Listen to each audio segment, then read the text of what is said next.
We're standing in front of the SH-60 Foxtrot, which is the second airplane I actually flew out in the fleet. I was a commanding officer of this squadron, and it was the first time we ever took the 60 to sea on the carrier. Before, I'd spent almost 18 years flying the H-3, which is the aircraft we saw in the previous film. This aircraft is the Navy version of the Army Black Hawk. If you look at the aircraft, the configuration is very much the same, only it's a smaller aircraft. The tail folds, the horizontal stabilizers fold, the tail comes around, the blades automatically fold. Very neat package, smaller airplane, but a lot faster. This aircraft would go right around 160 knots. One of the neat things about this aircraft and this model is there were actually two models.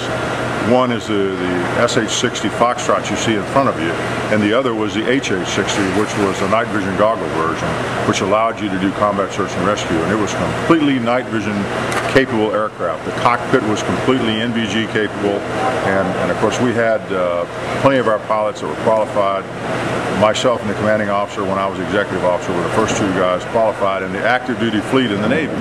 So we trained all of our young guys how to fly night vision goggles, and we actually deployed to Desert Storm. We were the first 60 squadron to deploy to Desert Storm, and I was the commanding officer.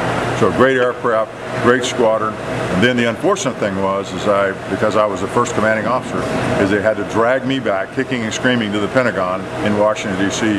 for my second tour, where I was the requirements officer for this platform.